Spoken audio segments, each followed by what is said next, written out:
자, 호세아 6장 1절 말씀. 오라, 우리가 여호와께로 돌아가자. 여호와께서 우리를 찢으셨으나 도로 낫게 하실 것이요 우리를 치셨으나 싸매어 주실 것임이라. 아멘. 참 놀라운 복음이죠. 구약의 이 호세아라는 사람을 통해서 하나님의 그 사랑을 우리에게 전달하는 그 장면입니다. 하나님은 우리가 여전히 간음하는 자이고 여전히 죄악 가운데 있는 자이지만 호세아 선지자가 자기 아내를 다시 용서하고 받아들인 것처럼 우리 예수 그리스도를 통해서 우리를 다시 용납하시고 사랑하신다고 하는 그런 내용이 호세아서입니다. 그러니까 호세아는 하나님의 사랑이다라고 하는 그런 내용을 담고 있습니다. 여기서 찢어진다는 말이 있습니다. 여호와께서 찢으셨으나 그렇게 얘기해요. 그 찢어진다, 이게 어디서 찢어지는 거예요? 땅에서 찢어지는 거예요? 하늘에서 찢어지는 거예요? 땅에서 찢어지는 거죠. 땅에서. 그러니까 하늘에 올라가면 찢어질 일이 없죠. 땅에서 찢어지는 거죠. 이 땅에서 너희를 찢으셨으나 그 말이에요. 그 찢으셨으나가 타라프라는 단어입니다. 타라프, 이게 갈기갈기 찢다라는 말입니다. 참 잔인하죠. 갈기갈기 찢다. 뭐를 찢느냐? 그럼 뭐를 갈기갈기 뭘 찢으려고 하냐? 하나님이 옛 하늘과 옛 땅, 쉽게 얘기하면 우리의 마음입니다. 옛 마음. 그러니까 우리가 세상을 자꾸 그리워하는 그 마음, 그거를 다 찢고 싶어 하는 거예요. 하나님이, 그러니까 옛 하늘과 옛 땅을 찢어버리고 싶다. 그게 우리의 옛 마음, 나의 이 땅에서 태어나서 살고자 하는 그 마음, 그거를 찢어버리고 싶다 그 말이에요. 그러니까 찢으셨다 그 말이에요. 그러면 찢으셨으나 뭐 한대요? 네? 찢으셨으나 어떻게 한대요? 도로 낫게 한다 그랬죠? 그럼 어디서 낫게 하는 거예요? 네, 하늘에서 낫게 한다. 땅에서 찢고 하늘에서 낫게 한다, 이제 이 말인데요. 물론 땅에서 우리가 사는 동안에 낫게 하시죠. 낫게 하시고 회복시키시는데, 근데 이제 이것이 결국 하늘의 삶이기 때문에 땅의 삶을 찢고, 그죠? 도로 낫게 한다는 말은 하늘의 삶을 살게 하신다, 이제 그런 이야기입니다. 낫게 하신다 할 때 그 낫는다는 게 라파입니다. 여호와 라파 할 때 아시죠? 라파, 이게요, 치료한다는 말이고요, 고친다는 말입니다. 이게 꿰맨다는 말도 돼요. 꿰맨다, 그러니까 찢으시고 꿰매 주신다는 뜻이에요. 이렇게 찢었으면 다시 꿰매 주신다, 이제 그런 말이거든요. 그러니까 찢었는데 꿰매면 거기가 더 튼튼한 거 아시죠? 네? 입을 좀 꼬매 보셨으면 아시죠? 예, 찢었는데 거기를 꼬매면요, 거기가 더 튼튼합니다. 거긴 안 찢어져요. 그 옆에가 찢어지지. 그죠? 예, 더 이제 튼튼하게 된다, 이제 그런 말입니다. 그러니까 수선한다는 말이거든요. 찢었다, 그러니까 너희를 다시 수선해 줄 거야 라는 그 말이에요. 그러면 뭐를 수선한다는 거예요? 아까 찢는 건 뭘 찢는다 했어요? 예, 내 마음, 옛날 내 태어났을 때 가지고 있었던 그 땅의 운명의 그 마음, 그것을 찢는다는 얘기고요. 그러면 새로 도로 낫게 하셔서 나를 수선하고 꿰매시면 뭘 꿰매신다는 거예요? 예, 옛 마음을 찢었으니까 이제는 새로운 마음을 주신다는 얘기죠. 그러니까 옛 하늘과 옛 땅을 찢으셨으니까 더 이상 우리에게 보이지 않게 하면, 옛 마음을 우리에게 보이지 않게 하면 새로운 마음을 주시려고 한다. 그러니까 새 하늘과 새 땅을 주신다 그 말이죠. 그죠? 예, 내게 새 하늘과 새 땅을 주신다. 이게 요한계시록 21장 1절의 말씀이에요. 내가 새 하늘과 새 땅을 보니 처음 하늘과 처음 땅이 없어졌고 바다도 다시 있지 않더라. 자, 뭘 보니까? 새 하늘과 새 땅. 새 하늘과 새 땅이 뭐라고요? 새로운 마음, 예, 부활된 마음이란 말이에요. 부활된 그 마음을 보니까, 자, 옛날 게 있어 없어? 없다. 바다도 다시 있지 않더라. 그럼 바다도 다시 있지 않더라는 말은 무슨 말이에요? 진짜 바다 없다고 그런 말인데 여러분이 어디서 태어났다고? 바다에서 태어났다 그랬잖아요. 그러니까 땅의 운명, 태어날 때의 그 운명, 그 땅에 있었던 처음 시작도 없더라 이거야. 새로운 하나님을 만나니까 이 땅에서 태어난 거는 없더라. 그래서 새로운 거듭남, 하늘에서의 태어남이 이 사람에게 있더라. 그런 말씀이에요. 그래서 바다도 없다는 말을 하는 거고요. 옛날 처음 하늘과 처음 땅이 없다, 이렇게 얘기했죠. 그게 처음 하늘과 처음 땅이 성경에서는 어디 나와요? 창세기 1장에 나오죠. 창세기 1장에. 그게 없어졌다는 거지. 요한계시록 21장 가니까 어떻게? 창세기 1장이 완성됐다. 요한계시록 21장 가니까 완성이 돼서 창세기 1장이 온데간데 없더라. 요한계시록 21장 가보니까 창세기 1장이 다 완성이 되었더라. 예수님 안에서. 이렇게 된 거죠. 그래서 어디서 완성된 거예요? 다 이루었다 할 때 완성됐죠? 다 이루었다가 언제 일어났어요? 예수 그리스도가 십자가에 못 박혀 죽으실 때 다 이루었다. 그러면서 완성된 거지. 다 이루었다 해놓고 아직도 안 됐다고 그랬고 또 뭘 하면 어떻게 해요? 안 되죠? 다 이루었다 했으면 거기서 끝내야 돼. 그래서 거기서 끝난 거야. 그러니까 앞에 있었던 모든 옛 하늘과 처음 땅이 바다도 싹 없애버렸다. 그래서 새 하늘과 새 땅만 남아있더라, 이 말이에요. 우리 속에. 그래서 부활하신 주님만 남아있더라. 이제 그런 이야기입니다. 예레미야 31장 31절부터 33절까지 말씀. 여호와의 말씀이니라. 보라, 날이 이르리니. 자, 날이 어느 날이 이르른다는 거예요? 하여튼 어느 날이 이르른다는 거예요. 그럼 여러분에게도 날이 이르러야죠? 그게 어느 날이에요? 거듭나는 날이에요.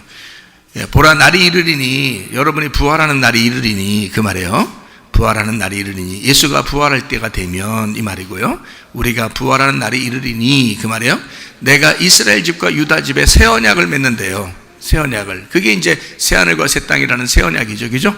32절 보니까 뭐라고 되어 있냐면, 이 언약은 내가 그들의 조상들의 손을 잡고 애굽 땅에서 인도하여 내던 날에 맺은 것과 같이 아니하다. 자, 애굽에서 맺은 언약과 안 같대요. 그러면 애굽에서 맺은 언약은 뭐예요? 옛 하늘과 옛 땅이라는 거지. 그죠?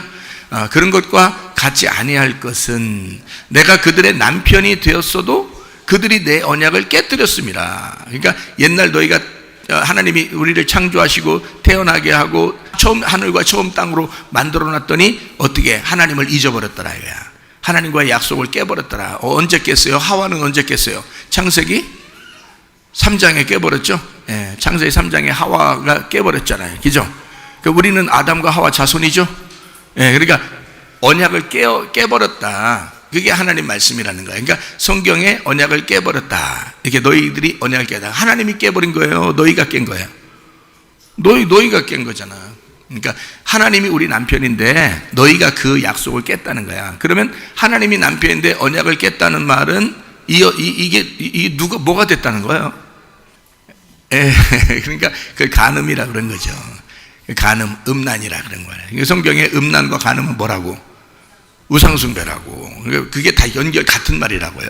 우상숭배라고. 그거를 누구를 믿었다, 누구를 섬겼다? 하나님 믿지 않고 바알을 섬겼다. 이제 여기 이스라엘 백성들에게 구약 성경에서 왜 그런 말을 자꾸 하는지 아시겠죠? 같은 말이란 말이에요. 그 같은 말인데 그거를 이렇게 그때마다 그 글자를 다르게 해서 이걸 설명해 주는 거예요.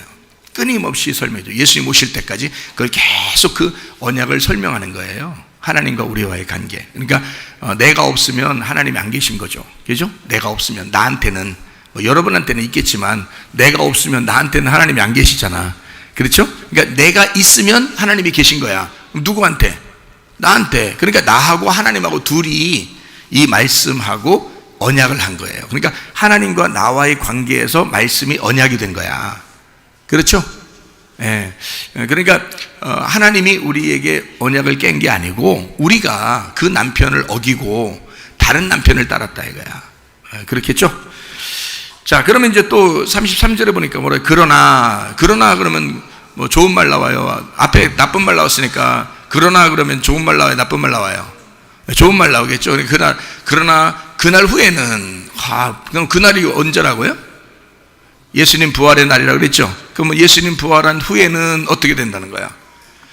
내가 이스라엘 집과 맺을 언약은 이러하니 곧 내가 나의 법을 그들의 속에 두며 그들의 마음에 기록하여. 이제는 겉에 두었더니 어기더라 이거야. 겉의 말씀으로 어기더라 이거야. 그랬더니 그 마음에 두니까, 성령에 의해서 마음에 그 언약을 마음 안에다 기록해서 두니까 그 마음에 기록해서 뭐라고 기록해 놨다는 거예요. 여기다가 마음에다가 뭘 기록했대?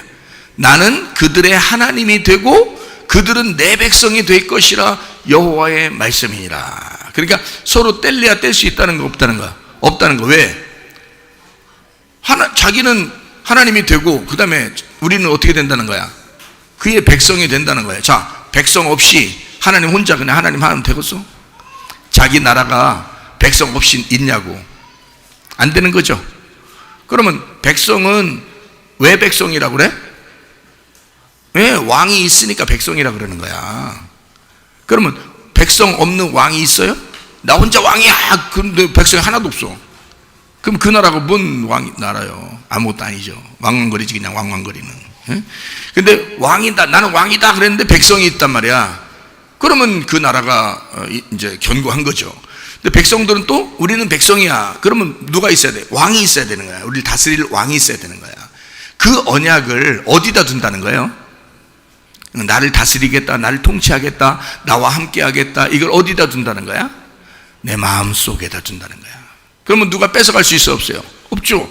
영원히 뺏기지 않는 언약. 그러니까 하나님이 머리를 쓰셔서 언약을 맺었더니 니네가 다 깨뜨려 버리는 거야. 그래서 안 되겠어. 그래서 니네 마음속에다 집어넣어 버리는 거야. 안 깨지게. 예, 그러니까 죽을 때까지 그 언약이 안 깨지게 니네 마음속에다 집어넣게. 이게 새 언약인 거예요, 우리한테. 그래서 마음속에 누가 들어오시는 거예요? 성령님이 들어오시는 거예요. 마음에 성령, 그 성령님이 뭐야? 그러니까 예? 성령님이 뭔 거야? 지금 금방 무슨 얘기했어요? 자, 마음속에 뭘 둔다고? 새 언약을 둔다고 했잖아. 그러면 그러니까 새 언약을 두니까 우리 마음속에 누가 들어와? 성령님이 들어와. 그러면 그 성령님이 뭔 거예요? 그러니까 새 언약인 거지. 여러분 새 언약 받으셔야지. 새 언약 받으셔야 돼. 그게 성령님이에요, 새 언약이. 그러니까 이거는, 자, 우리가 글씨로 쓴 이 성경책은 뭐예요? 이 글씨로 쓴 성경책은 뭐냐고. 지금 제가 쭉 얘기하고 있잖아요. 글씨로 쓴 성경책은 그러니까 뭐야? 옛 언약인 거지. 자, 그럼 이게 마음판에 들어오면 어떻게 돼? 성령님에 의해서 진리의 말씀으로 우리 안에 들어오면 새 언약이 되는 거지. 그렇겠죠? 그러니까 여러분이 새 언약을 받으셔야지. 옛 언약으로 이거 성경 아무리 많이 읽어도 그게 되는 게 아니라고. 우리의 마음 안에 성령님으로 들어오셔야 된다고. 그게 새 언약이란 말이에요. 그러니까 지금 예레미야 31장 31절부터 33절까지 말씀 알겠죠? 새 언약으로 들어오는 그 말씀, 뭘로 들어온다고요? 성령님으로 들어오신다. 자, 그렇게 얘기했죠? 그러면 호세아 6장은 지금 우리를 어떻게 했다고? 찢어내고 다시 수선해 준다, 낫게 한다, 치료한다 그랬어요. 그리고 또 이어서 또 뭐라고 돼 있어요? 그리고 우리를 치셨으나 싸매 준다 그랬어요. 치셨으나가 낙하입니다. 낙하가 치다, 죽이다 라는 말인데, 이게 그냥 치는 게 그냥 이렇게 이렇게 치는 게 아니에요. 이 치다, 낙하라는 건 채찍으로, 쇠가 박혀있는 그 채찍으로 때린다는 뜻이에요. 낙하가 쇠로 박힌 채찍으로 때린다는 뜻이야. 그걸 누가 맞으셨죠? 채찍에 맞으셨으나 주님이 채찍에 맞으셨고, 주님이 채찍에 맞으셨기 때문에 우리는 나음을 입었도다 할 때 그 채찍에 맞으신 게 치신 거란 말이에요. 그러니까 너희들이 그렇게 채찍에 맞아서 찢어져야 될 너희들인데 그걸 주님이 맞으셨다는 거지. 그죠? 그러니까 치셨으나 그랬어요. 치셨으나, 자, 채찍으로 때렸으나, 야, 그 다음에 어떻게 한다고? 싸매 주신다. 싸매 주신다가 하바쉬가요, 담을 싸다라는 단어예요. 담을 싼다. 그러니까 둘러싼다라는 말이고요. 다스린다, 통치한다라는 단어예요. 자, 그러니까, 자, 너를 채찍으로 때리고, 그리고 다시 너를 돌봐주겠다는 거야. 이게 담을 싸서 보호해주고, 담을 싸서, 너를 다시 다스리겠다. 이 말이거든요.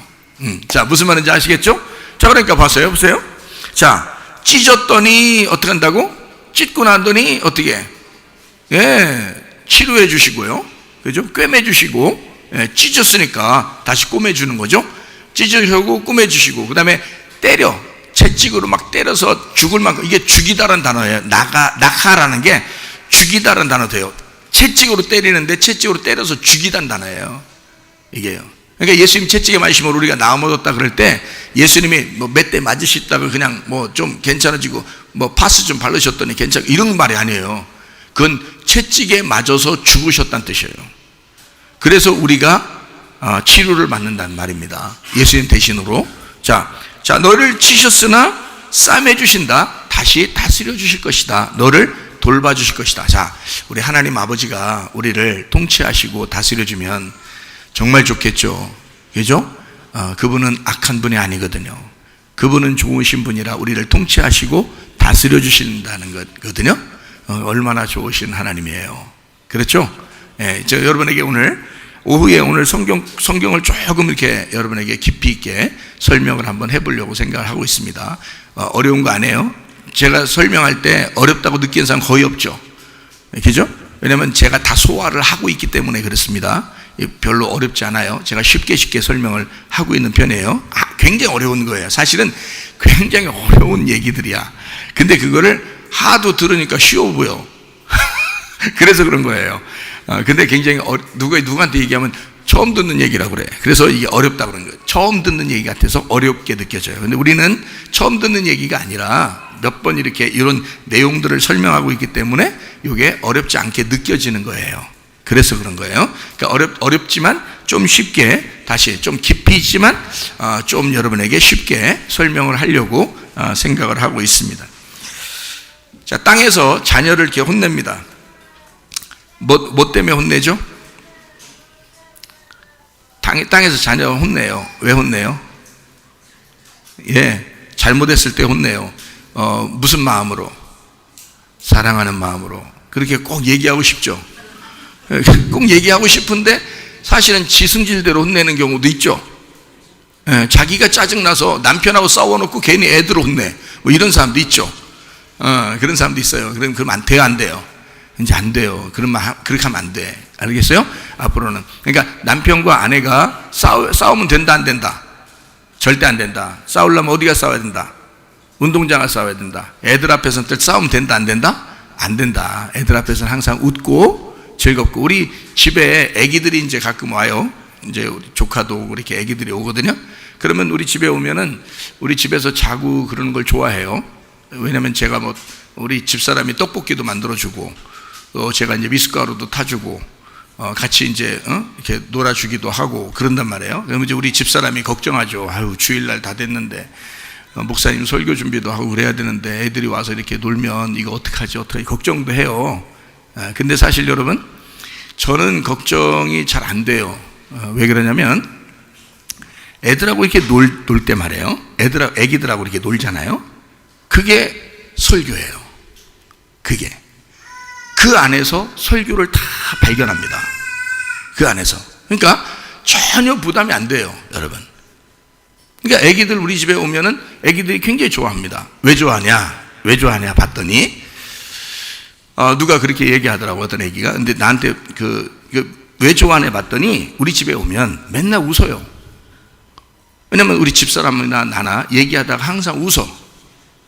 애기들 보니까 재밌지 뭐. 그러니까 웃어요. 항상 웃어요.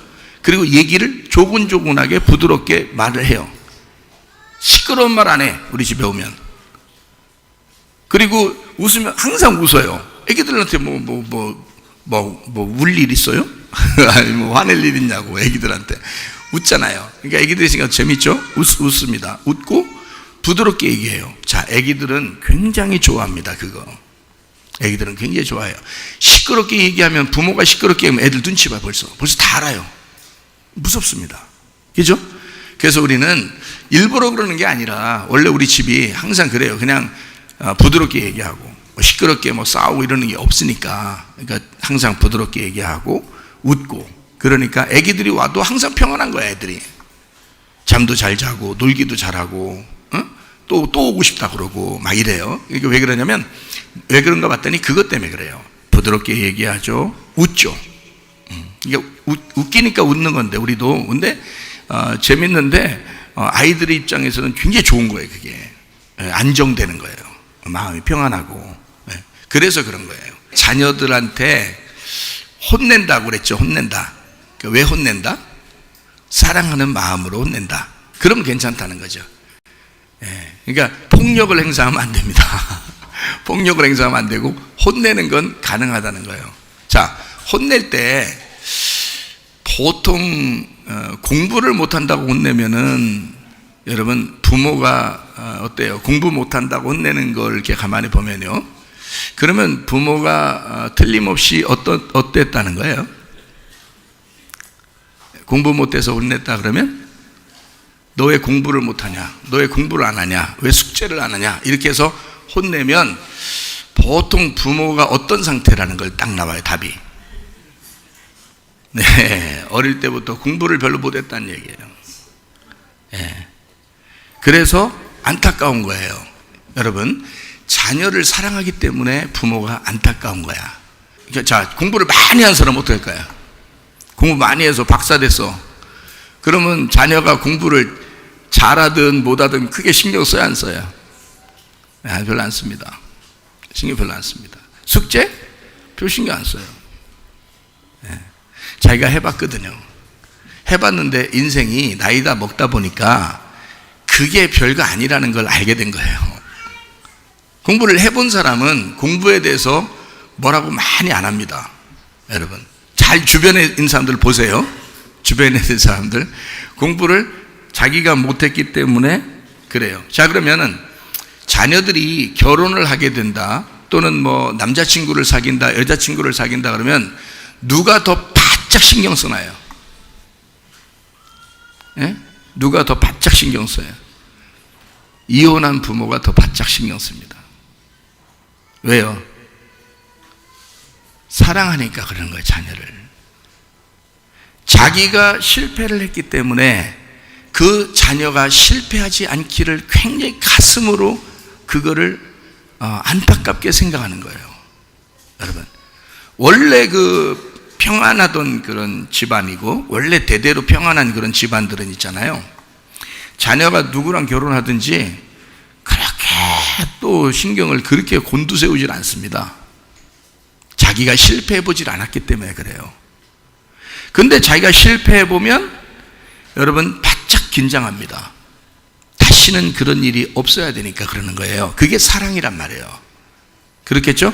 자, 부모가 이혼했으니까 너도 그냥 대충 살다 이혼해. 이렇게 하는 부모가 어디 있어요? 그렇죠? 그러니까 이혼을 부모가 했든 이혼을 하지 않았든 자녀를 사랑하는 마음은 똑같다는 거지. 그죠? 자, 공부를 그런데 못 해본 사람은 이 자녀가 공부를 잘했으면 좋겠는 거야. 자기가 공부를 못해서 인생을 이렇게 사는 것 같다는 느낌이 들어서 그래요. 그런 느낌이 사실은 똑같은데, 공부 많이 한 사람도 인생 참 별로 형편없이 사는 사람도 있어요, 많이. 근데도 공부를 못해서 자기 인생이 좀 더 나은 인생을 살지 못했다라고 하는 안타까움 때문에 사랑하니까 공부를 많이 시키고 싶은 거예요. 숙제 하나만 못해도 그냥 안타까워가지고 막 난리 벼락이 납니다. 근데 공부를 많이 해본 사람은 옆에서 볼 때 안타깝죠. 그게 안타까워요. 그거는 부모의 히스테리야. 부모의 히스테리. 그건 자녀를 위해서 그런 게 아니고 부모의 히스테리예요. 근데 그거를 자기는 자녀를 사랑하기 때문에 그런 거야. 자, 그러면 왜 사랑한다고 생각할까? 왜 사랑한다고 생각할까요? 그게 히스테리거든요. 근데 그게 왜 자기는 사랑한다고 생각할까요? 그게 자기에게 굳어진 거야. 그게 사랑이라고. 공부를 많이 시켜야 사랑하는 거라고. 자기는 부모가 공부를 많이 시켰으면 좋았겠다고 생각을 했잖아. 그게 마음속에 있었단 말이에요. 속에 이게 막 간직돼 있었단 말이에요. 그러니까 이걸 갖다가 여기한테 공부를 하라고 쏟아줘야 이게 사랑이라고 생각한 거지. 그렇죠? 근데 알고 보면 사실은 하나님이 우리 자녀들을 알아서 키우는 경우도 있어요. 공부 우리가 하라고 해서 열심히 시켰는데 인생이 우리 생각보다 실패하는 경우도 많고요. 그렇게 공부를 별로 안 시키는 어떤 사람이 있는데 그 사람은 그냥 순탄하게 인생이 잘 풀려나가는 사람도 있단 말이에요. 그러면 그건 어떻게 해석하냐 이거야. 그거는 그러니까 사람이 자기 생각대로 한번 내 계획대로 자녀를 키워봐야 되겠다는 마음을 가진 거죠. 그죠? 그게 자기는 사랑이라고 생각한 건데 그게 사랑의 그러니까 잘못된 사랑인 건데 그걸 몰랐던 거죠. 진짜 사랑은 하나님의 사랑이 그 속에 들어가야 됩니다. 하나님의 그 무조건적인 그 사랑이 부모로부터 자녀에게 넘어가야 돼요. 그래야 이 아이가 진짜 사랑을 할 수 있어요. 그러니까 자녀들이 진짜 사랑을 못 느끼고 그 자녀들한테 자기가 이제 커서 결혼하고 아기를 낳잖아요. 그러면 틀림없이 둘 중에 하나 나타나요. 공부를 아예 안 시켜버리든지 승질나서 공부를 그만큼 스트레스 받고 했으니까 공부를 아예 그 자녀를 안 시켜버리든지 아니면 공부를 시킬 때 엄마랑 아빠랑 똑같이 히스테리를 부려버리는 거예요. 그게 운명의 대물림이야. 또 참 그 안타깝죠. 그러지 말고 하나님께서 우리가 계획을 해도 하나님이 그 걸음을 인도하시는 분이 하나님이신 것을 인정하라는 거야. 그래서 제가 하나님 아버지라 그래서 하나님 할머니 할아버지라 그랬어요. 하나님 할머니 할아버지라 그랬죠. 할머니 할아버지는 어때? 예? 할머니 할아버지는 어때요? 기대해요 안 해요? 애한테 손주한테 기대 안 해. 손주가 뭘 해줄 거라고 생각해. 할머니 할아버지가 다 해줘야 되는데, 그렇죠? 손주가 이만하지 아장아장 걷는 놈이 뭘 얼마나, 얘들이 커서 뭘 얼마나 할머니 할아버지한테 효도할 거라고 생각해요. 그냥 무조건 잘해주고 싶은 거야, 할머니 할아버지는. 그게 하나님 마음인 거예요. 근데 그거를 나이가 먹으면 알게 되거든요. 근데 그 애들 키울 때는 몰라. 그러니까 자기의 어떤 속의 마음이 자기가 그 결핍이 있었던 그 부족함을 애한테 쏟는 거거든요. 근데 그걸 모르는 거예요. 그러니까 애가 괴롭죠. 에? 그 부모한테 막 왜 엄마는 왜 이래? 아빠는 왜 이래? 나한테 진짜 왜 그러는 거야? 막 하는 거죠. 자기도 답답한 거야. 알아서 할 텐데 왜 그러냐고 이렇게 도대체가 이렇게 해요. 하긴 애들은요 망나니 같아가지고 잡아주긴 해야 돼. 그래서 성경에서도 막대기야 채찍 이런 거로 잡아주라 그러잖아요. 그죠? 울타리가 되주란 뜻이지 후드로 패란 뜻은 아닙니다. 울타리가 돼서 벗어나지 않도록 잘 돌봐주란 뜻이에요. 이렇게. 그러니까 하나님의 자녀니까 네가 잘 보호하고 돌봐줘야 된다. 이제 그런 말씀입니다. 자, 그래요. 공부 못하면 자기 부모가 공부 못했으면 자녀를 공부 꼭 시켜보고 싶어요. 그런 마음을 가져요. 부모가 이혼했으면 어떻게 해요? 자녀들한테 굉장히 신경 써요. 근데 사실 그것도 하나님 만나고 나면 그렇게 신경 쓸 필요도 없다. 그죠? 하나님께 맡기면 되니까. 그죠? 하나님이 우리 자녀를 행복하게 키워주실 거야. 이렇게 믿고 주님을 신뢰하고 맡겨야죠. 그게 이제 주님 만난 사람들이란 말이에요. 자, 공부 문제도 그렇죠? 이혼의 문제도 마찬가지죠? 자, 부모가 완전하기 때문에 네가 부족하니까 내가 혼내서라도 내 사랑, 나는 널 사랑하니까 너를 혼내서라도 바로잡아 줄 거야 라고 하는 거예요. 부모가 자기가 부족한 거 알지만, 자기가 완전하지 못하지만 사랑하기 때문에 너만큼은 잘 됐으면 좋겠다, 그래서 잘 잡아주는 거야. 그죠? 예, 그러니까 너만큼은, 아빠가 완벽해서 널 이렇게 혼내는 게 아니고 엄마가 이렇게 완벽해서 널 혼내는 게 아니라 내가 부족하니까 너만큼은 조금 더 내가 도와주고 서포트해서 어떻게든지 네가 좀 더 잘 자라날 수 있도록 하는 그 밑거름이 됐으면 좋겠다라는 마음이죠, 부모가. 그죠? 맞는 얘기죠, 그죠? 예, 그래요. 그런 사랑의 마음을 부모가 가지고 있다. 다시 말하면 오히려 부족했으니까 자녀를 사랑하는 마음으로 혼낸다는 겁니다. 자, 무슨 말인지 아죠? 자, 진짜 사랑하면 어떻게 그러니까 혼내는 거예요. 그죠? 자, 하나님 마음 어떨까? 하나님은 우리를 진짜 사랑할까? 안 진짜 사랑할까? 진짜 사랑하는 거죠. 진짜 사랑하니까 우리를 혼내는 거야. 성경에 그렇게 나오는 거예요. 그러니까 여기서 하나님이 우리를 찢으셨으나 라고 했을 때 이거를 진짜 무서워 죽겠다, 하나님 생각하면 무서워 죽겠다, 우리서 찢어버렸냐 그냥 우리를 치셨으나 아이고 뒤지게 펴버렸냐고 우리 이렇게 이런 말이에요. 진짜 하나님 마음이 사랑이 있다는 그 마음을 깨달으라는 거야. 사랑이 있음을 깨달으라는 거잖아요. 그죠? 예, 그래서 우리를 이렇게 담이 돼서 울타리가 돼가지고 돌봐준다 그런 말이에요. 이게 여러분 제가 가만히 남자 여자를 이렇게 만나는 걸 이렇게 봤거든요. 남자 여자를 만나는 옛날부터 한 30년 동안을 뭐 학생 청년들만 봤으니까 남자 여자 이렇게 만나는 걸 이렇게 봤어요.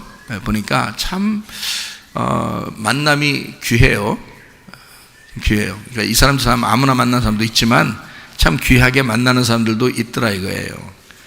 그 만나는 거 보면 여자가 남자를 만날 때 누구 생각하면서 만날까요? 예? 누구 생각하면서 만날까요? 아버지 생각하면서 만납니다. 그래서 여자가 잘 들어주세요. 여자가 남자 만나는 게 무서운 사람이 있어요, 없어요? 있죠. 남자 만나는 게 무서운 사람이 있어요. 그러면 틀림없이 그 여자아이의 아빠는 어떤 사람이었어요? 무서운 사람이었단 말이에요. 그러니까 이게 아빠를 생각하면서 남자를 그려보는 거거든요. 무슨 말인지 알겠어요? 그러니까 아빠를 생각하면서 남자를 그려보는데 아빠가 무서웠으면 남자를 무서워서 잘 못 만나는 거예요. 그래서 이 여자가 남자 만나는 게 무서우니까 여자를 만나. 그러면 동성연애가 되는 거예요. 그게 집안이 무서운 집안. 여자가 자기 아빠를 생각해 보니 남자들이 무섭다 이러면 여자를 만나게 돼요. 근데 또 남자애들이 말해요, 남자애를 만나는 경우도 있어요. 왜 그런가 생각해 봐요. 물론 여러 가지 이유가 있겠지만 그 중에 가장 큰 이유 중에 하나가 그런 거예요. 집에서 엄마가 너무 무서운 거야. 어릴 때부터 엄마가 너무 무서우니까 이 아이가 여자 사귀는 게 무서운 거예요. 여자가 무서운 거야. 그러니까 남자들은 어차피 한 반에 남자들끼리 모아놓고 기죠. 학교도 가도 기죠. 어디 가면 또 남자들끼리 있잖아요. 여자들끼리 있고 이러다 보니까 남자들끼리 있는 거야. 근데 너무 좋은 거야. 자기는 막 거기서는 막 생기발랄하게 막 지내요. 재밌게. 근데 여자만 만나면 얘기를 못하는 거야. 무서워서. 예. 그게 왜 그러냐? 여자 엄마가 무서웠기 때문에 그렇습니다. 아마 이 가운데 지금 학생들 중에서도 야, 어떻게 목사님 내 속을 어떻게 다 알지? 이렇게 생각하는 학생들도 있을 거예요.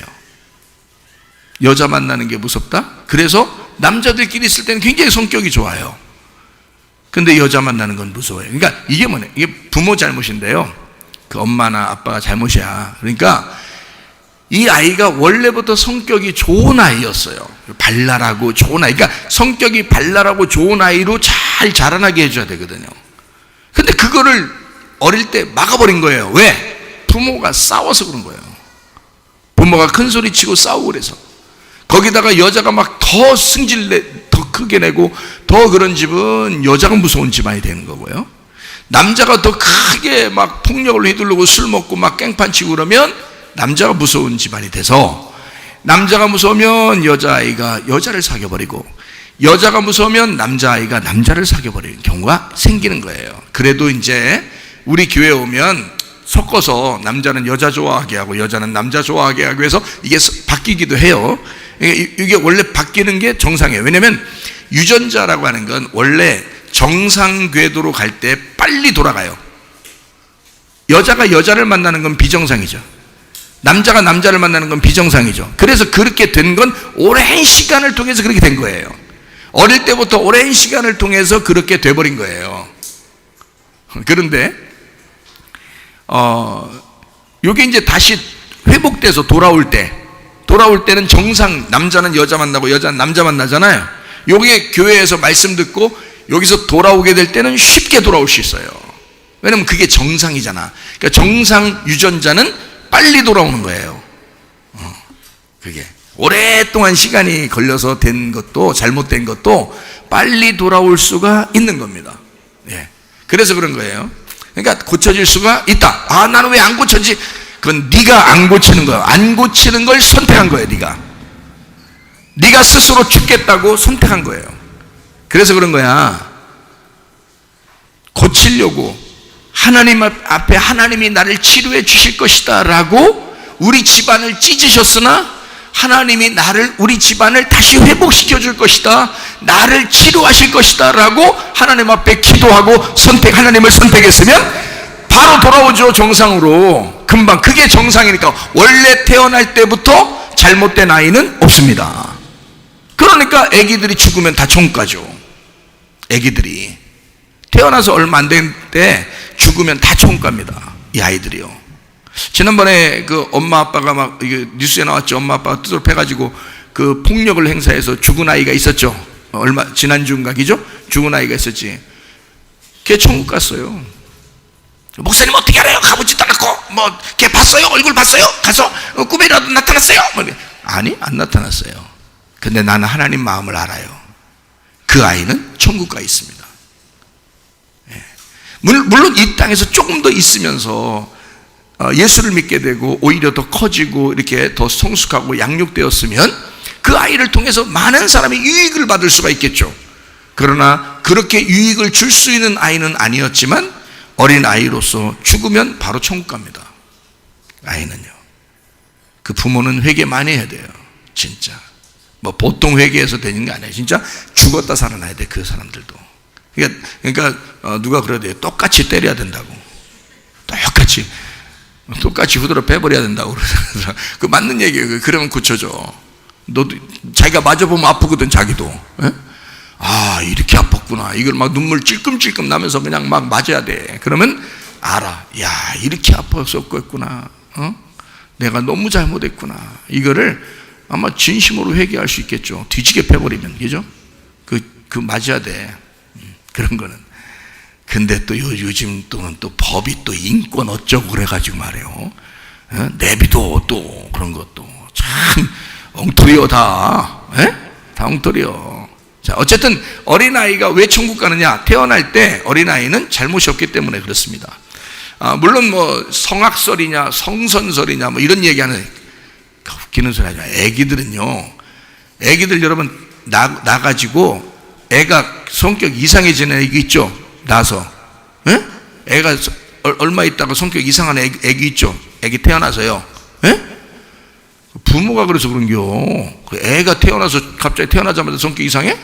아니요, 부모가 이상한 것들이요. 부모가 니네가 이상한 것들이기 때문에 애가 그렇게 자라나는 거예요. 자, 여기서 부모가 유전자가 형편없는 사람인데 부모가 깡패, 강도, 금방 그 감옥에서 그 사형수 이런 사람, 또 어떤 여자는 창녀 이런 사람. 근데 그 자녀를 낳네, 아기를 낳네. 어떻게 하다 보니까 지들끼리 놀다가 아기를 낳았어. 근데 그 아기를 여기 한국에서 키울 수 없어서 누군가가 입양을 해서 프랑스로 데리고 가고 미국도 데리고 가고 이런 사람도 있죠. 근데 거기 가면요, 바이올리니스트 되고 그죠? 첼로 이렇게 치고 그죠? 성악, 성악도 하고요. 그리고, 그 사회에 아주 공헌도 많이 하고요. 이런 아이로 바뀌죠. 유전자는 형편없었는데, 그죠? 태어날 때 유전자는 형편없었는데, 애가 잘 자라났어. 그죠? 왜 그럴까?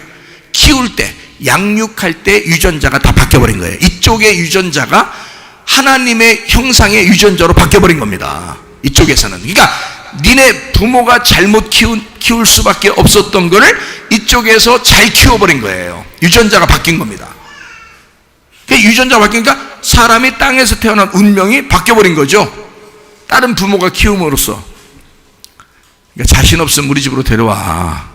자신 없으면 우리 집으로 데려와. 맨날 웃으면서 맨날 부드럽게 얘기해주면서 키워줄 테니까.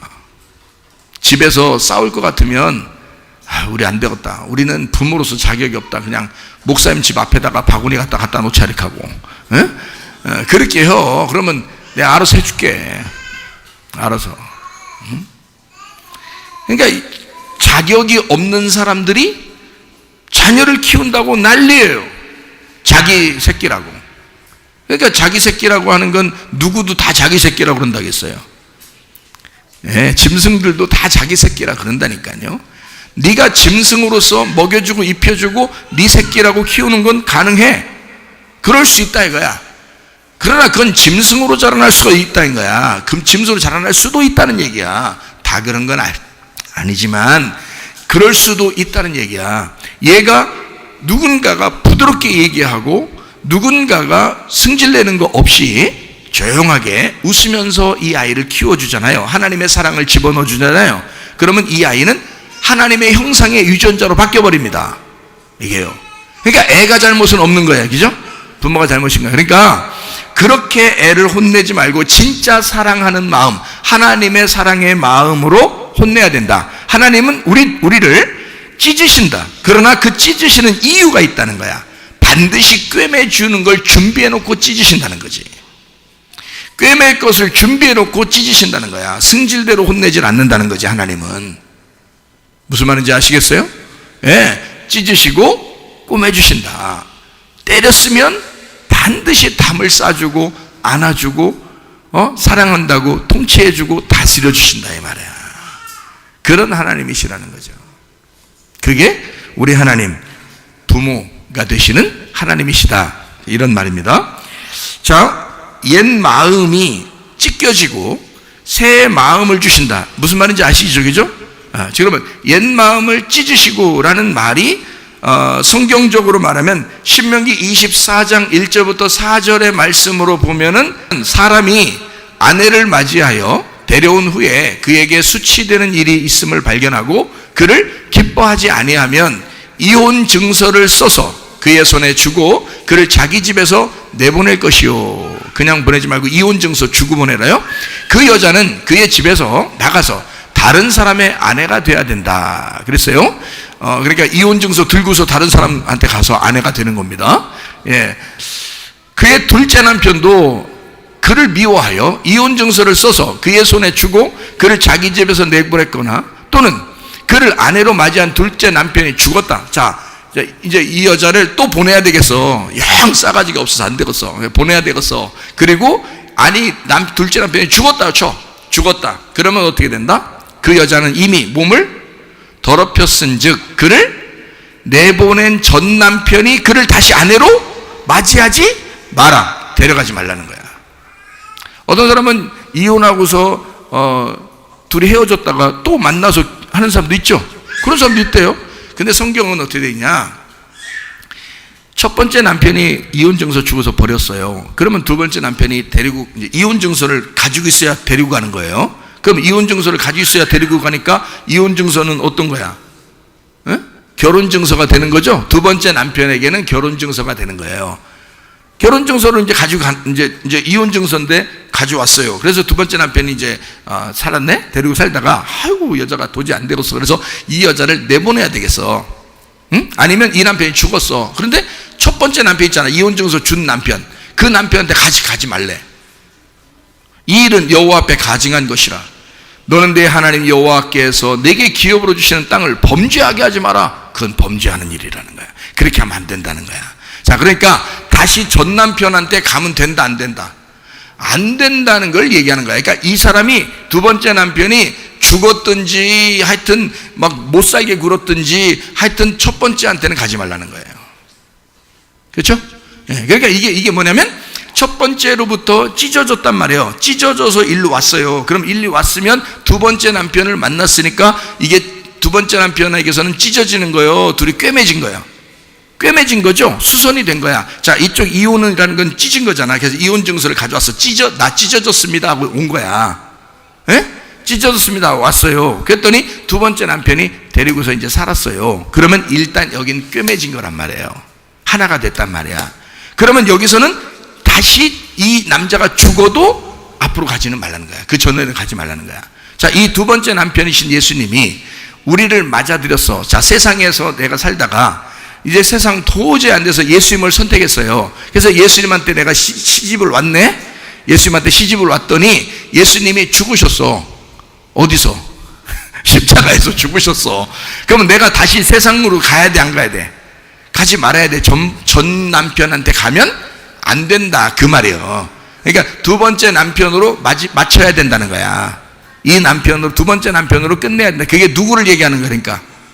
예수님을 얘기하는 거야. 그러니까 이혼 증서를 가지고 와라, 이게 결혼 증서가 될 것이다, 이 말이지. 그죠? 이게 참 희한한 얘기죠, 그죠? 이게 왜 이런 얘기가 있겠어?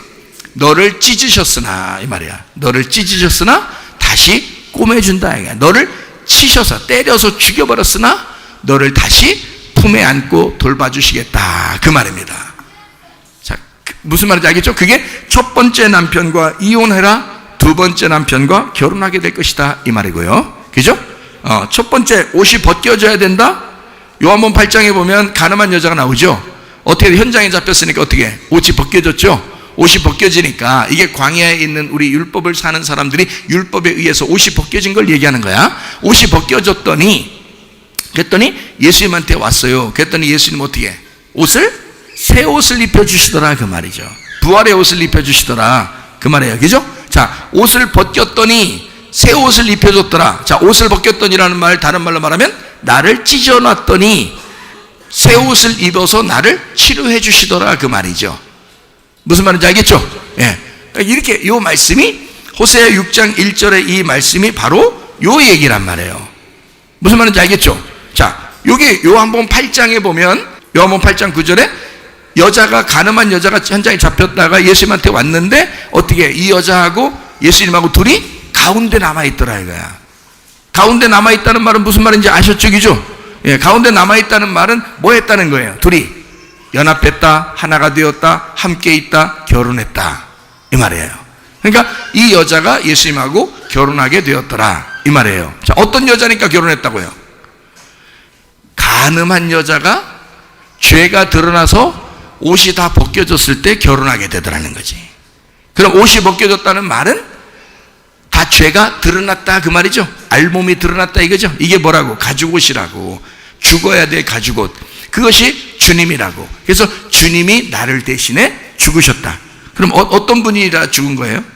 죄가 없으신 분인데 와서 죽으신 거야. 그러니까 나는 죄가 있는데 나를 대신에 죽으시는 분은 죄가 없는 분인데 죽으셨단 말이에요. 그 어린 양이라 그러죠. 죄 없는 어린 양, 그 가죽옷이 죽으셨다고요. 그러니까 나는 새 옷을 입을 수밖에 없죠. 왜냐면 내 가죽옷이 찢겼으니까. 무슨 말인지 알겠죠? 내 가죽옷이 찢겼으니 이제 주님은 나에게 새로운 옷을 입혀줄 수밖에 없다는 거지. 그래서 나를 찢으시고 다시 나를 입히신다, 이 말입니다. 자, 무슨 말인지 아시겠죠? 그죠? 자, 그러면 요한복음 8장의 5절에 보니까 뭐라고 되어 있나요? 모세는 율법에 어떻게 하라고? 이런 여자를 돌로 치라 그랬어요. 돌로 치라 명하였거니와 선생은 어떻게 말하겠나? 시험하는 거죠. 네. 시험에 어떻게 하라고? 이런 여자는 돌로 치라. 자, 이 여자를 만지는 것만 해도 죄가 있는 거야, 같이. 그러니까 만지면 안 되지. 그죠? 만지면 안 돼. 그래서 못 만지게 하고 멀리 떨어져서 돌로 던져 죽이는 거예요. 안 만지려고. 만지면 자기도 죄가 있으니까. 그래서 멀리 떨어져서 돌로 던지는 거야. 율법으로 볼 때 이 가늠한 여자를 멀리 떨어져서 돌로 던져가지고 죽인 거예요. 그렇죠? 그러니까 나 가늠한 여자는 어떻게, 나도 막 이상한 생각, 나 가늠한 여자인데 나 이게 돌로 맞아 죽어야 될 그런 여자구나. 목사님 오늘 그냥 이렇게 설교해 주시니까 나 죄가 드러나서 이거 참 어떻게. 자, 보세요. 잘 들어요. 자, 돌로 맞아서, 율법의 돌로 맞아서 죽으신 사람이 나와 사도행전에. 누구예요? 사도행전에 스데반이라는 사람이 나와. 스데반이라는 사람이, 스테반, 이게 면류관이라는 뜻이거든요. 이 면류관이란 그 스데반이라는 사람이 어떻게, 뭘로 맞았어요? 돌로 맞아 죽었어요. 돌로 맞아 죽었다는 것은, 지금 성경 요한복음 8장에 나와 있잖아. 돌로 때려 죽여야 된다고 모세가 율법에 나왔다 있잖아요. 예? 어떤 사람을 이렇게 한대? 가늠한 여자를 이렇게 한다는 거야. 그죠? 간음한 사람은 남자하고 여자를 함께 돌로 때려 죽이게 돼 있어요. 자, 그러면 스데반이 돌에 맞아 죽었다는 것은 스데반이 뭐 했다는 거예요? 간음했다는 얘기야. 스데반이. 근데 스데반이 간음했는데 간음한 걸 누가 잡아냈어? 바울 되기 전에 사울이 그걸 잡아낸 거야. 그 사울은 그러니까 뭐에 충실한 사람이요? 율법에 충실한 사람이에요. 그러니까 저런 간음한 남자를 가만둘 수가 없는 거예요, 스데반을. 그래서 돌로 때려 죽인 거예요. 그러면 율법으로 볼 때는 왜 스데반이 간음한 사람일까? 하나님만 열심히 섬겨야 되는데, 하나님만 안식일을 열심히 지켜야 되고, 하나님만 열심히 거룩하게 지켜야 돼, 예배를 드리고 지켜야 되는데 예수를 믿거든. 저게 아주 그냥 자기들이 그냥 다 이단으로 여기는, 이상하게 생각하는 교주 이단 예수가 있단 말이에요. 그거를 믿고 있는 거야. 그러니까 이 사울이라는 사람이 열받아 안 받아? 열받아. 그래서 이 간음한 사람은 죽여야 된다. 돌로, 그것도 만지면 같이 간음한 거니까 안 되니까 멀리 떨어져서 돌 다 던져 죽이는 거예요. 나중에 예수님 만나고 나니까 누가 간음한 자야? 돌로 때린 자기가 간음한 자야. 그거를 알게 된 거예요. 무슨 말인지 알겠어요? 스데반이 진짜였어. 스데반은 다 주님의 옷을 입고 하늘나라에 가는 사람이었어. 자기 이 땅의 율법의 옷을 벗고 복음의 옷을 입고 하늘나라에 가는 사람이었어. 스데반은 모르고 율법의 눈으로 보니까 이 사람이 가늠한 사람이라고 봤는데, 알고 보니까 가늠한 사람이 아니었더라 이거야. 사울이 오히려 가늠한 사람이었다. 그래서 예수님은, 자, 누구 보고 돌로 치라고 그래? 죄 없는 놈이 한번 돌 쳐봐라 그러잖아요. 그죠? 자, 모세의 율법은 이러한 여자, 어떤 여자? 간음한 여자는 돌로 때려 죽여야 됩니다 라고 했어요. 그랬더니 예수님께서는 8장 7절에 뭐라고 나와 있냐면, 그들이 묻기를 맞이 아니하는지라 일어나 이르시되 너희 중에 죄 없는 놈이 한번 먼저 돌로 쳐봐라 그럼. 이렇게 한 거예요. 이 돌이라고 하는 건 말이에요, 리도블레오, 돌로 친다는 말이 리도블레오라는 단어인데, 이게 돌을 던지다, 돌로 쳐 죽이다, 이런 말이거든요. 이 말이요. 이게 무슨 단어의 합성어냐면 이렇게 돼요. 리도스라는 게 돌입니다. 리도스, 돌. 그리고요, 발로, 이게 던지다라는 단어예요. 그러니까 리도스가 돌이고요, 발로라는 말이 있는데 그게 던지다예요. 그러니까 발로 던지다. 그 손으로 던져야 되는데 왜 발로 던지다? 발로 던지다 그 말이에요. 이게 던지다만 있는 게, 발로가 찌르다도 돼요. 그러니까 창으로 찌르다 이렇게 할 때 찌르다도 발로예요. 그러니까 리도스가 돌이에요. 돌은 이게 구약에서는 어떤 단어냐면요, 구약에서는, 이 신약에서는 리도스라고 그러는데 구약에서는 돌을 뭐라 그러면 에벤이라고 그럽니다. 에벤이라고 하는 말은 이걸 에벤이라고 하는 게 아니고요, 이 에벤이라는 말은 에가 하나님이고, 하나님, 벤이 아들이에요. 그래서 하나님의 아들이라는 단어예요. 그러니까 돌로 던지다, 돌로 치다 라는 것은 이 돌이라는 하나님의 아들이 치다, 그러니까 죽는다 그 말이고, 이게 찌른다 그 말이거든요. 그러면은 자 봐요, 돌로 던지다 이 말을 이게 돌로 치다라는 거예요. 그래서 율법을 그렇게 만들어 놓은 거예요. 돌로 치는 것은 왜 그러냐? 자, 그러면 하나님께서 이 땅에 하나님의 아들을 보낼 때 뭘로 보냈다는 것을 금방 알 수 있어요. 왜 보냈다는 것을. 하나님의 아들을 하나님이 왜 보낸 거예요? 그러니까 우리의 무슨 죄 때문에 보낸 거예요? 우리의 무슨 죄 때문에 보내신 걸 알 수 있어요. 간음죄 때문에 오신 겁니다. 그래서 성경에는 음란이라는 게 많아요, 안 많아요? 엄청 많아요. 우상숭배, 음란, 탐욕, 이게요 엄청 많습니다. 그렇죠? 왜 구약의 다 모든 죄를 다 음란으로 볼까? 그게 왜 그러냐면 처음부터 남편 대신 하나님을 버리고 다른 언약을 따른 거예요.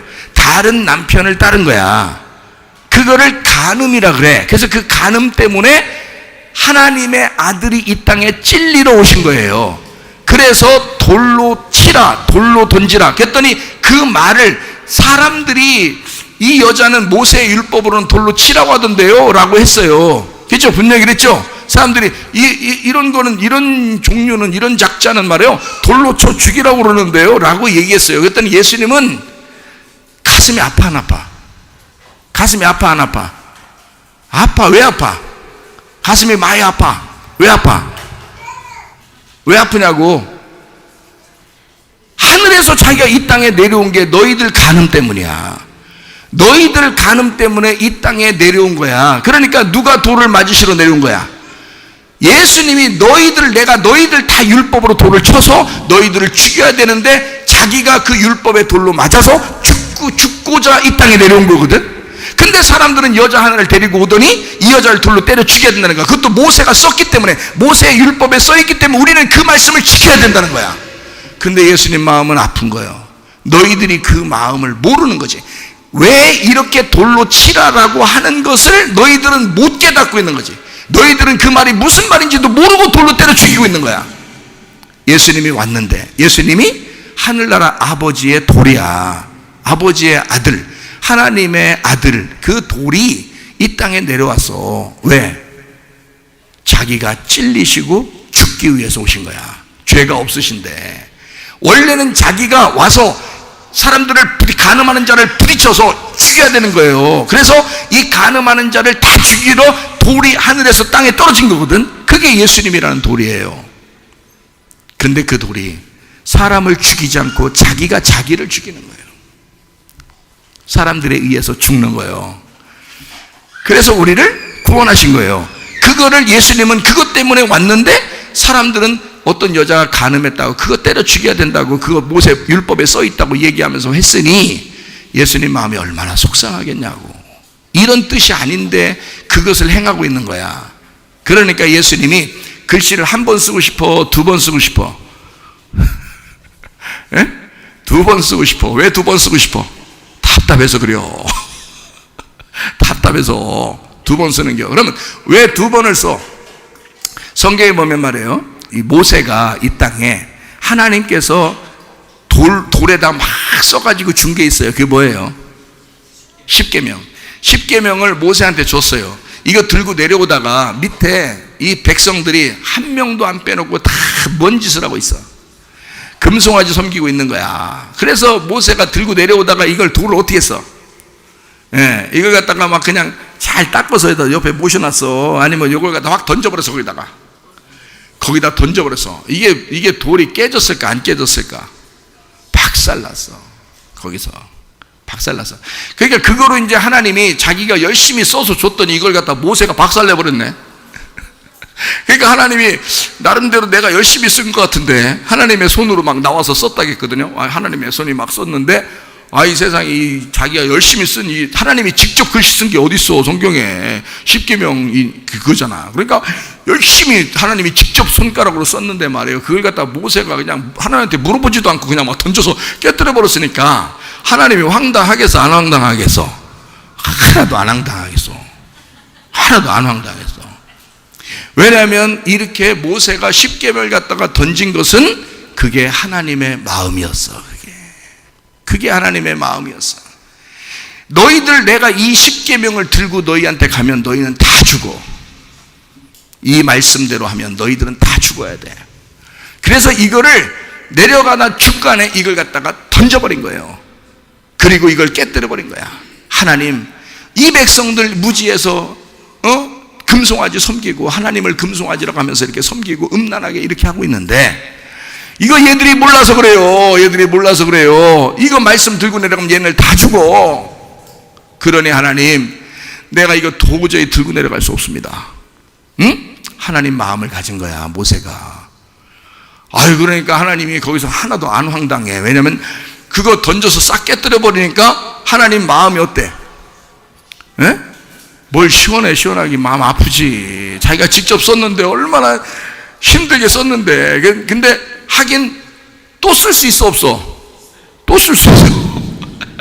하나 썼는데 두 개는 못 쓰겠어? 생각해봐. 하나 썼는데 2개는 못 쓰겠냐고. 그래서 또 써서 주는데 나중에 금송아지 다 이제 막 이제 해서 부셔가지고 이제 가루로 매겨버리고 막 다 이제 사람들이 거기서 3,000명이 죽어요. 그래서 3,000명 레위인들이 죽고 사도행전 2장에 오순절날 3,000명이 구원받는 거야. 이게 회복되는 거야. 오순절날. 이게 하나님의 성령의 역사인 거야. 자, 보세요. 거기서 이 모세가 이걸 던지지 않았으면 다 죽었어요. 3,000명이 아니라 다 죽었다고. 이스라엘 백성들 애굽에서 나온 사람 다 죽을 수밖에 없어요. 이 법대로 말하면 이게 율법이거든. 그래서 이걸 갖다 던져버려서 깨뜨려버린 게 복음인 거야. 그게 살리는 거야, 사람들을. 이걸 깨뜨렸어. 그리고 나서 모세가 너무 슬프잖아. 마음이 괴롭잖아. 하나님이 직접 써준 건데, 자기도 안타깝죠. 그래서 막 괴로워하니까 하나님께서 어떻게 해? 야, 모세야, 너무 거기 괴로워하지 마. 다시 내가 너에게 말씀을 준 거기로 다시 올라와라. 올라오라 해서 올라오면 내가 다시 글씨를 써서 주겠다. 근데 그때는 내가 이 돌판도 내가 그때는 처음에는 만들어줬잖아요. 두 번째는 네가 깎아서 가져와라. 야, 서로 수고해야지. 지난번에 내가 혼자 다 했잖아. 내가 지난번 혼자 다 했는데 이번에는 아니야. 네가 왜 깨뜨려 그걸? 승질난다고 그걸 왜 깨뜨려? 안 되니까 너도 그거 깎고 와. 그거 깎아가지고요, 밑에서부터 산까지 올라가려면 이거 얼마나 힘들겠어. 그 돌멩이를 그거를 막 깎아가지고 이제 또 들고 올라갑니다. 올라가서 거기다 다 놓고 하나님 다시 한번 써봐요. 그러니까 하나님이 또 싹 또 써가지고 이걸 갖다 들고 내려와서 이거는 법궤 안에다가 집어넣어놨어요. 덮어놨다 이 말이야. 뚜껑을 덮어놨다 이 말이야. 이 뚜껑 열리면 다 죽는다. 이 뚜껑을 덮어놔서 이 뚜껑 덮어놓고 이 뚜껑을 뭐라고 했냐면 속죄소, 시은좌, 하나님이 너희를 용서할 것이다. 은혜를 베푸실 것이다. 이거 나오면 다 죽어. 이거 덮어놓겠다. 내가 덮어놓고 너희들을 사랑하겠다. 그 말이에요. 내가 덮어놓고 너희를 사랑하겠다. 그렇게 이게 몇 번째 돌판이라고요? 거기다 집어넣은 게 2번째 돌판이라고. 첫 번째 돌판은 깨뜨려버렸어요. 그걸 하나님이 만약에 깨뜨리면 절대 안 되는 거라면 이거를 탁 던졌을 때 하나님이 구름이 싹 와가지고 딱 건져서 다시 너 왜 그래? 그러면서 모세한테 너 왜 이래? 이런 식으로 하지 마. 응? 내가 쓸 때 얼마나 힘들었는데. 다시 이걸 갖다 싹 건져가지고 모세 앞에다 딱 갖다 놓고 또 모세가 아니에요 하나님 하면서 또 확 던지면 또 하나님이 싹 나타나가지고 싹 걷어가지고 또 싹 옆에 딱 갖다 놓고. 이거 몇 번만 하면요 모세가 힘들어서 못 뛰어도 그러면 그거 보존할 수 있거든요. 근데 깨뜨려 버릴 때 그냥 둔 거야. 왜냐하면 그거는 깨져야 되니까 그런 거야. 성경은 어떻게 되어 있다고요? 너희를 찢으셨으나 다시 꿰매 주신다 그랬잖아. 하나는 깨뜨려야 돼. 하나는 너희를 위해서 깨뜨려야 돼. 하나는 너희를 위해서 보존시킨다 그 말이야. 무슨 말인지 알겠죠? 성경이 그렇게 돼 있구나. 그래서 첫 번째 깨뜨리는 걸 그냥 뒀구나. 그리고 2번째 만든 것은 그대로 보존시키는구나. 그것도 뚜껑 덮고서 보존시키는구나 라고 하는 것을 우리에게 말씀하고 있죠. 그죠? 그래요. 하나님이 그렇게 하시는 거야. 그래서 여기 요한복음 8장에는요 다시 몸을 굽혀 손가락으로 땅에 쓰시니, 예수님이 이 땅에 내려와서 글씨 쓴 게 몇 번 있어?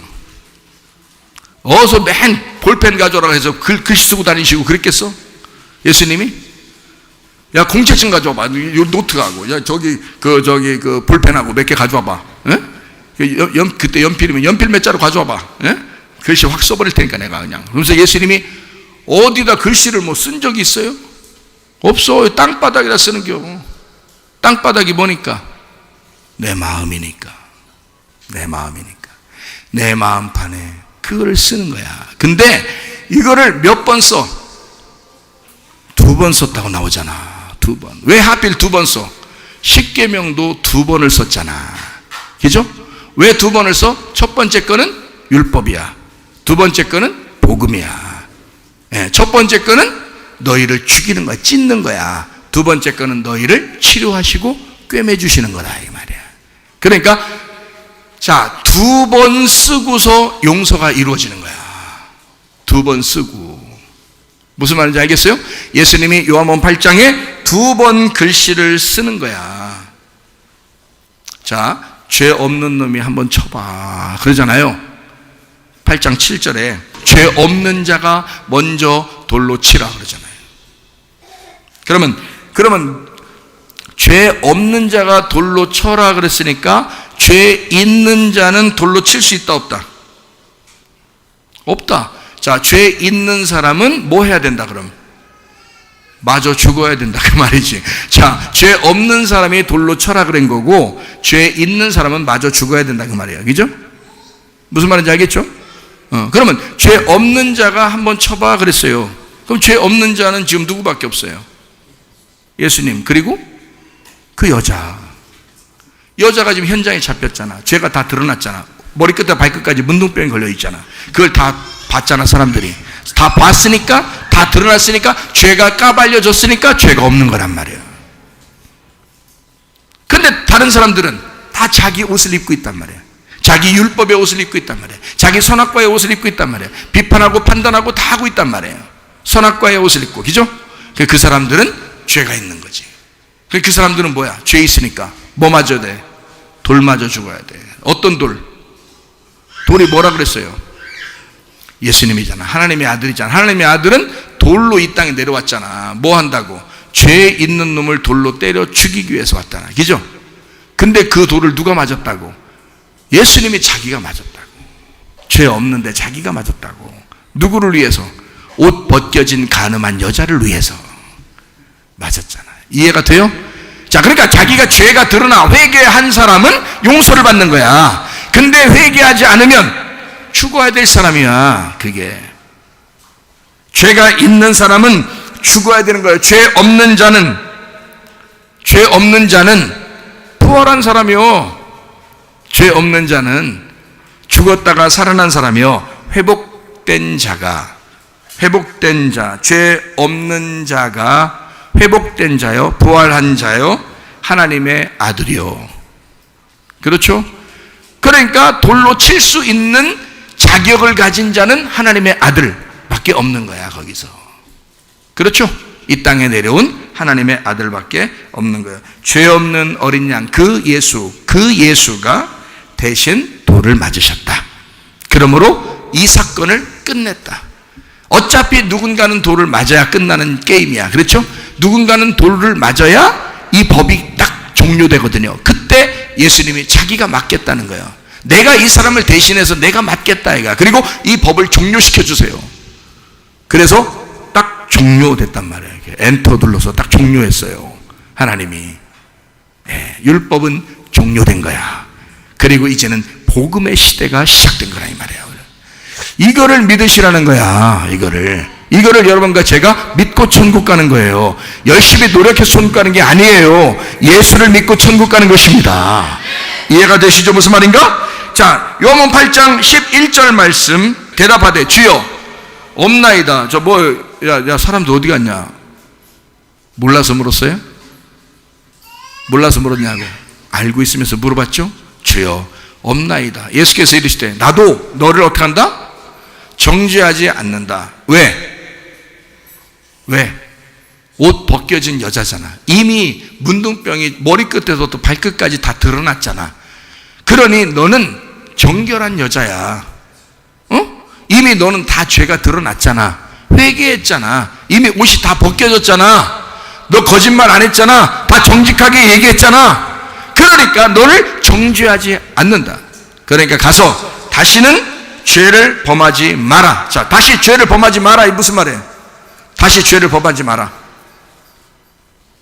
다시 죄를 범하지 마라. 왜 이 말을 또 옆에서 곁들여서 해놨어? 그냥 가만히 그냥 가라 그러면 되지. 예? 다시 죄를 범하지 마라. 땅에서 율법대로 살아라 그 말이에요. 땅에서 율법대로 살아라. 뭔 말이래 또 목사님? 그 말이 아니고, 자, 땅의 율법대로 네가 살아라 그 말이에요. 그 말은 무슨 말이냐? 벗었음을, 네가 이것 때문에 벗겨져서 왔잖아. 그것을 기억하고 살아라 그 말이에요. 그걸 기억하고 살아라. 지발 그걸 기억하고 살아라. 다시는 죄를 범치 마라. 관역에서 벗어나지 마라. 하나님의 마음에서, 하나님의 그 마음 그 가운데에서, 그 중심에서 벗어나지 마라. 그게 죄야. 그러니까 거기서 벗어나지 마라. 세상 옷 입고 살지 마라. 그 말이에요. 무슨 말인지 아시겠죠? 그래서 율법대로 살되 그 율법이 뭐라고? 너를 옷 벗기는 율법임을 깨닫고 그걸 늘 기억하고 너 때문에 십자가 못 박혀 돌아가신, 너 때문에 돌로 맞아 죽으신 그 예수, 하나님의 아들이 이 땅에 내려온 그 아들을 기억해라. 그 죽음을 기억해라. 그게 예수님의 주의 만찬이에요. 그 떡과 피, 주님을 기억하라 그러잖아. 주님을 오실 때까지 기억해라. 그게 그래서 그런 거예요. 그리고 복음으로 살아라. 하늘의 복음으로 살아라. 땅의 복음은 율법이죠. 하늘의 복음은 복음입니다. 은혜입니다. 하나님의 사랑입니다. 그 복음으로 살아라. 다시 말하면 새 옷을 입었음을 기억하고 살아라. 그 말이에요. 자, 다시 말합니다. 다시 죄를 범치 마라. 그 말은 뭐라고요? 땅에서 율법으로 네가 벗겨졌음을 기억하고 살아라. 또 하나는 그 말은 다시 말하면 무슨 말이라고요? 하늘에 새 옷이 입혀져서 내가 너에게 새 옷을 입히고 그렇게 살도록 원한다는 사실을 네가 기억해라. 그 말입니다. 자, 말씀을 좀 정리합니다.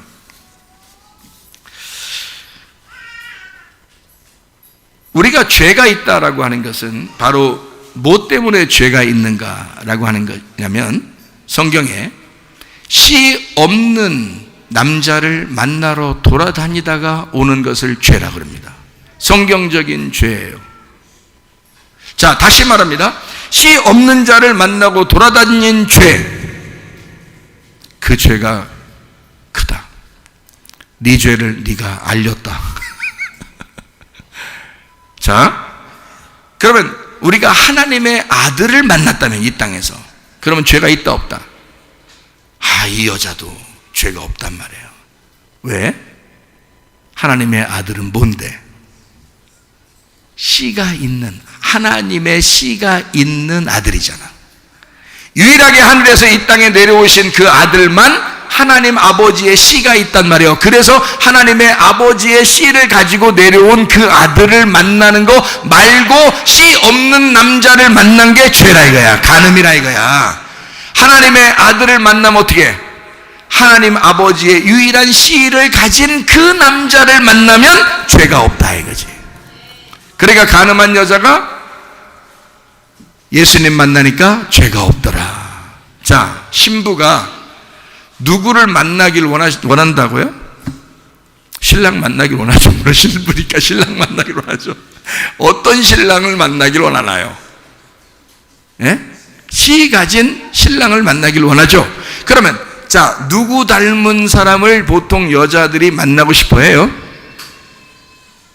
누구 닮은 사람 만나고 싶어 한다 했잖아요. 아빠 닮은 남자친구를 만나기를 원해요, 사람들이. 근데 아빠가 그걸 잘못 알려줬으면 어떻게 해? 아빠가 폭력 빼고 막 나쁜 짓만 하고 그러면 그 딸은 오히려 남자를 만나는 것보다는 여자를 만나기를 좋아한다 그랬죠? 그게 편하다는 거죠. 무서우니까. 남자가 무서우니까. 그러면 아들은 어떻게 해? 여자가 엄마 아빠가 싸우는데 엄마가 맨날 이겨. 그러면 아들은 어떻게 해? 여자 만나는 게 무서운 거야. 차라리 남자친구들하고 노는 게 훨씬 재밌는 거야. 그러니까 어느 정도 사춘기가 지나서, 사춘기 정도 이렇게 지나잖아요. 우리 사춘기가 우리나라 몇 년도에 오냐면 그 초등학교 5학년 6학년 때쯤 사춘기가 옵니다. 그때쯤 되면 남자는 여자가 생각나야 돼요. 여자아이들은 남자가 생각나야 되거든요. 근데 그게 잘 생각이 안 나거든. 여러분의 가정 뒷조사를 해보시면 알아. 그러면 틀림없이 부모가 뭔가 문제가 있었던 거야. 부모가. 그렇지 않으면 사춘기 때를 지나 초등학교 5학년 6학년 지나 이제 중학교 올라가면서 이러면 남자는 여자를 생각하게 돼 있고요, 여자는 남자를 생각하게 되면 정상적입니다. 너 왜 여자 생각해? 이렇게 하면 안 됩니다. 너 왜 남자 생각해? 그러면 안 돼. 왜 당연한 거지. 얘가 지금 자라나는 그 과정인데, 그 당연한 건데, 그걸 갖다 이상하게 보면 이상하게 보는 네가 더 이상한 거예요. 그런 게 아닌 거예요. 정상이란 말이에요, 이게. 그때 제대로 남자친구, 여자친구를 못 만나고 자꾸 남자에 대해서 무서워하고 여자에 대해서 무서워하고 이러면요, 이게 청년기까지 간다. 그러다가 또 이제 나이가 더 먹은다.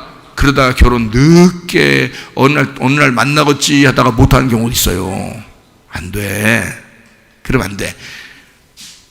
어릴 때부터도 그런 것도 교육이야. 가르쳐줘야지. 건전하게 잘 만날 수 있도록. 자, 그러면 여자는 어떤 사람을 그리면서 만난다고요? 아빠 같은 사람을 만나야 되겠다라고 그리면서 만난다고. 그죠? 그러니까 잘못된 사람 말고요. 잘못된 사람 있으면은 막 못 만난다고요. 대부분. 그런 사람들은요. 근데 정상적이라고 보고, 우리가 지금 정상적인 부모님에게서 우리가 왔다고 보고, 그래서 우리가 이제 남자를 구할 때 누구 닮은, 아빠 닮은 남자를 구한단 말이에요. 자, 우리 여자들한테 이제 물어봅시다.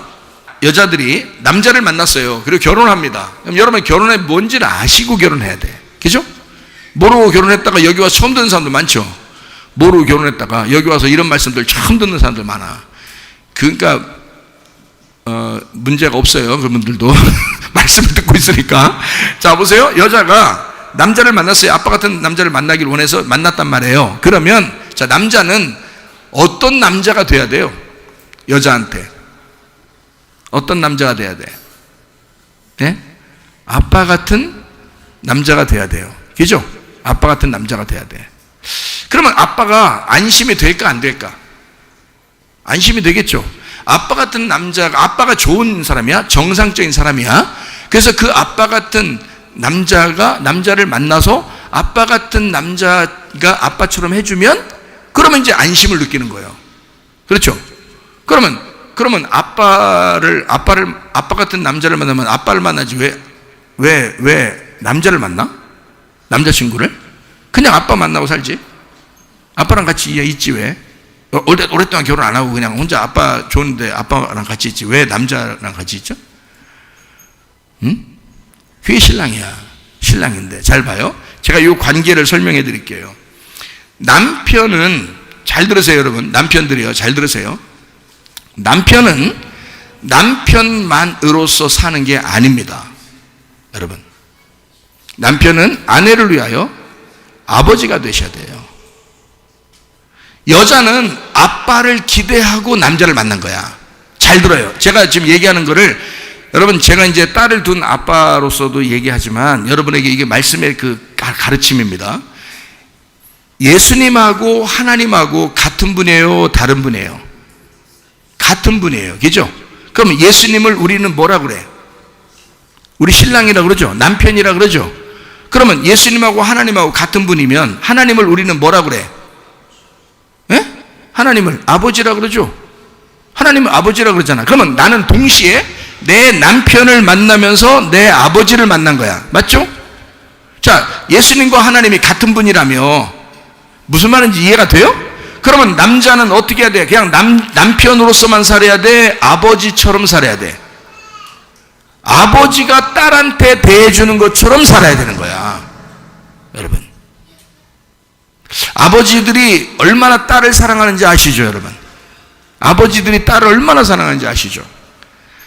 뭐 실수하고 뭐 웬만한 잘못 같은 거 다 넘어갑니다. 여러분, 그것도 애가 어느 정도 크잖아요.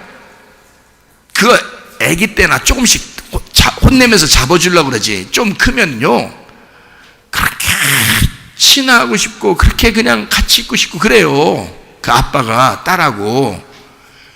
딸이 실수하고 잘못하는 거 그냥 다 용납이 돼. 알아요? 그러면 남편이 자기 부인한테 어떻게 돼야 돼? 남편만 되는 게 아니라 뭐처럼 돼야 된다고? 아빠가 돼야 되는 거예요. 그래야 맡겨줘. 야, 결혼할 때 보세요. 결혼할 때 신부를 누가 데리고 가나요? 아버지가 되면 어떻게 그렇게 잘하시다? 아버지가 신부를 데리고 와요. 그죠? 신부를 데리고 이제 아버지가 다 간단 말이에요. 이렇게 가죠. 가다가 이제 그냥 다시 또 뒤돌아서 다시 나가요? 그런 아버지 봤어요? 신부랑 같이 들어왔다가 신랑이 인사하죠, 그죠?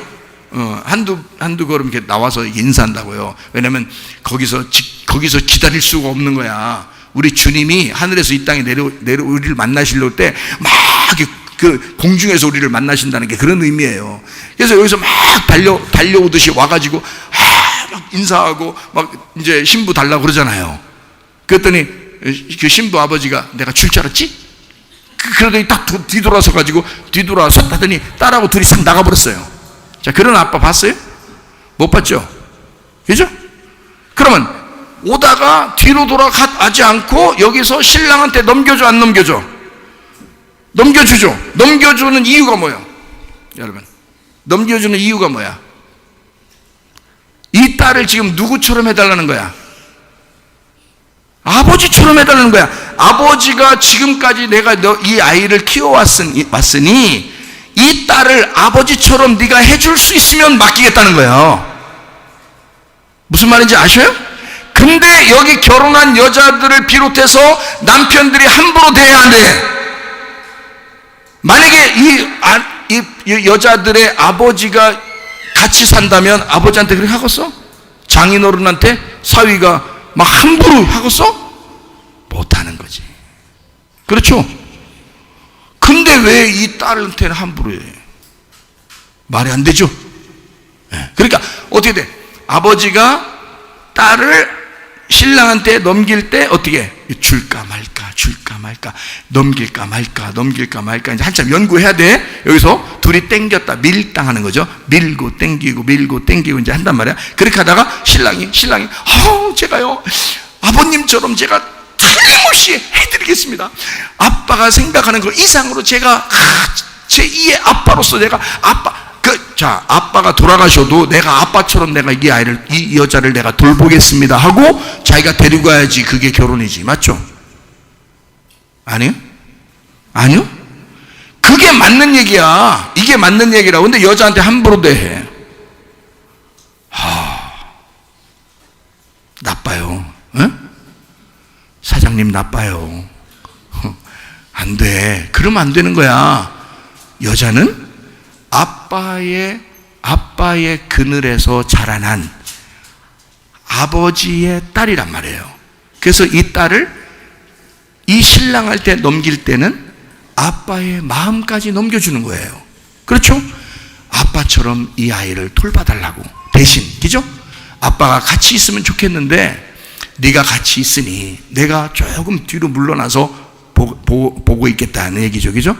네가 같이 있으니 안심된다. 그래서 그 남편한테 넘겨주는 거잖아요. 그죠? 그렇게 해야 정상이라고요. 근데 여자들을 함부로 대하는 남자들이 꽤 많아. 자, 우리 교회 와서 교육 받아야 돼, 안 받아야 돼? 교육 받아야 돼. 자, 남편은 뭐니까? 아버지니까. 아버지가 남편이니까. 신랑은 그러니까 남편이면서 뭐다? 아빠다. 아빠면서 남편이다. 이렇게. 그래서 제가 제 아내한테 어떻게 대하냐면, 내가 때로는 남편이지만 나는 아빠처럼 대합니다. 다시 말하면 내가 보호자예요. 내가 보호자. 아빠 같은 보호자예요. 내가 보호해 줘야 된다는 거죠. 그게 남편이며 아버지, 그게 예수님이면서 하나님이시란 말이에요. 무슨 말인지 아시겠죠? 네. 자, 남편이요 아빠에게 결혼할 때 인수인계합니다. 그게 신랑한테 주는 거야. 뭐 해달라고? 남편만 돼달라고? 아니, 아빠처럼 돼달라고. 맞죠? 자, 남편은 뭐가 돼? 성경적으로 보면 남편은 어떤 식으로 사는 게 남편이야? 예? 친구야. 친구. 그래서 친구처럼 대해야 되는 거야. 남편과 아내는 친구처럼 지내야 되는 거예요. 그게 남편과 아내인 거예요. 남편은 친구가 돼야 돼. 룻이라는 여자 있죠? 그게 친구라 그랬잖아. 그러니까 나이를 불문하고 나이가 많든 적든 상관없이, 남편과 아내가 나이 차이가 있든 없든 상관없이 둘이 친구가 돼야 되는 거야. 가장 말이 통해야 되는 거야. 그죠? 친구처럼. 그러면서도 친구면서 아버지가 돼야 되니까 아버지는 뭐 해야 돼? 아버지는 뭐 하는 걸 아버지라 그래? 보호자하는 거지. 보호자. 보호해 줘야 되는 거지. 친구지만, 친구 같지만 친구처럼 친하면서 보호해 주는 사람이 돼야지. 그게 누구시라고요? 하나님 아버지시라고요. 그거를 이 땅에서 그 신랑을 만나도록 도와주는 자, 그를 하나님의 아들이 우리에게 보내신 분이 있어요. 그게 누구예요? 성령님이요. 성령님이 이 땅에 와가지고 누구를 신랑에게 데려가려고 온 거예요? 신부를 신랑에게 데려가는 거야. 그래서 성령이 오셔서 그 성령님이 나를 뭐해? 신랑에게 데려가려니까 뭐 해야 돼? 신부? 준비하는 거지. 신부 준비해서 주님을, 신랑을 만나도록 하는 거잖아. 그럼 신부 준비할 때 가장 중요한 게 뭐예요? 신부 준비할 때 가장 중요한 게 뭐예요? 신부는 뭘 준비하고 있어야 돼? 기름등 불 준비하라 그랬잖아요. 기름등 불 준비하라 그랬잖아. 그럼 기름등 불이 뭐예요? 성령님이요. 성령님. 말씀이요. 진리의 말씀이요. 그게.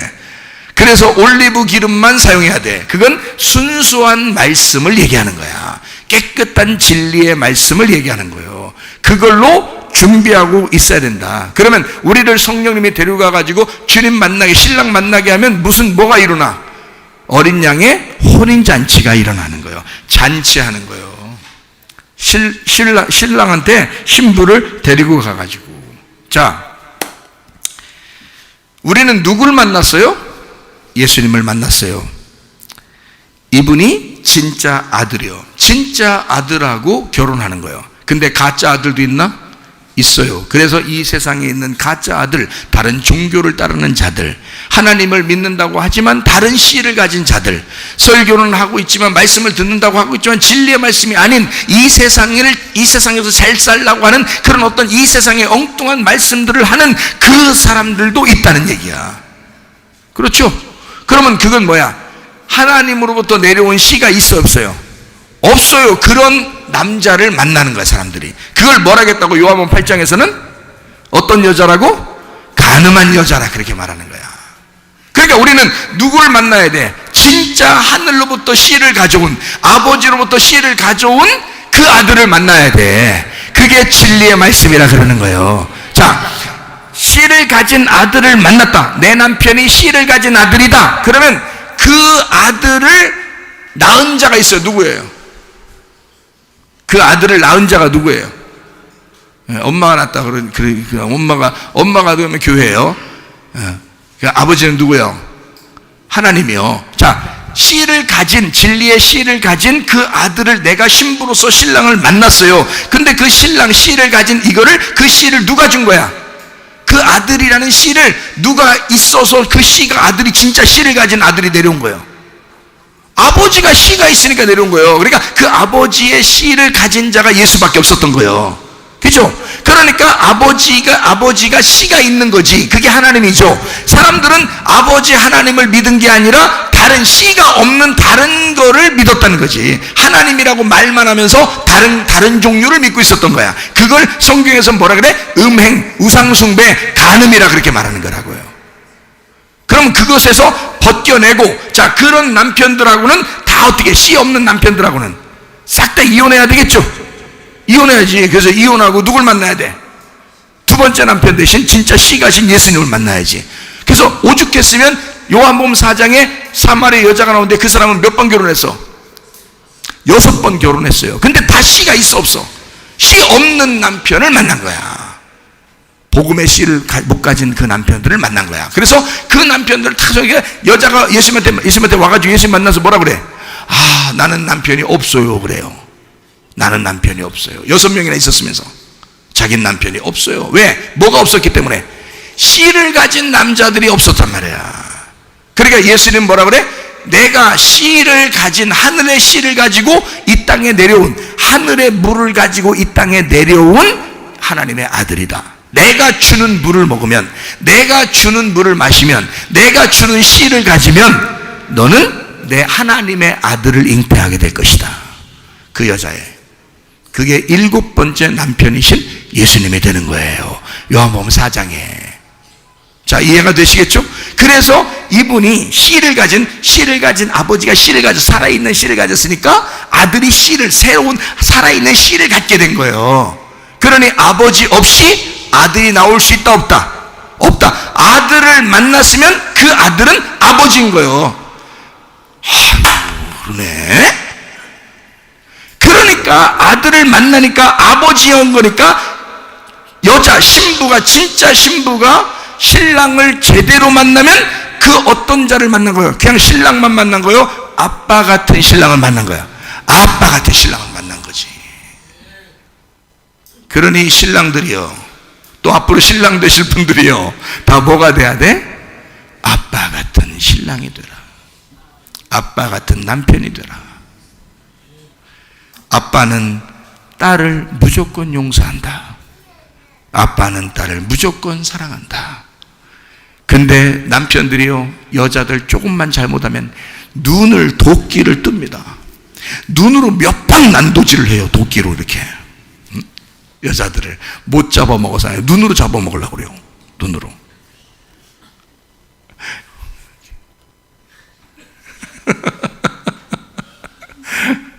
자, 남자들이요, 자신이 어떤 사람이 되어야 된다? 남편이지만 아버지가 되어야 된다. 아버지는 무조건 용서하고 무조건 사랑하고 무조건 보호한다. 딸을 이해돼요? 그러니까 자기 딸이 사랑받는 게 당연한 거야. 이해가 되죠? 그게 우리들 신부인 거야. 그 사랑받게 하려고 성령님이 우리한테 오신 거예요. 오셔서 우리 보고 이 성령이 그걸 가르쳐 주시는 거야. 너의 신랑은 아빠 같은 신랑이야. 그래서 하나님 아버지는 너를 보호하실 거야. 그 신랑 예수 그리스도는 너에게 씨를 전달해주는, 아버지의 씨를 전달하는 남편이 될 거야. 놀랍죠? 그 주님 만나시고 기쁨으로 살다가 주님 만나시기를 바랍니다. 우리 하나님 아버지의 사랑과 은혜를 감사를 드립니다. 하나님 아버지, 우리 주님, 우리를 찢으셨으나, 우리를 꿰매시고 치료하시는 하나님, 우리를 치셨으나 하나님, 우리를 다시 회복시키시고 우리를 구원하시고 보호하시고 돌보시는 하나님, 하나님 아버지, 우리에게 늘 가까이 계시며 더 좋은 것으로 채우시는 하나님이심을 인정합니다. 하나님, 주님을 의지합니다. 주님을 신뢰합니다. 주님을 바라봅니다. 선하신 하나님을 우리가 확신합니다. 그리스도 예수 안에서 그 주님과 동행하다가 주님 만나게 도와 주시옵소서. 예수 그리스도 존귀하신 이름 받들어 기도 올리옵나이다. 아멘.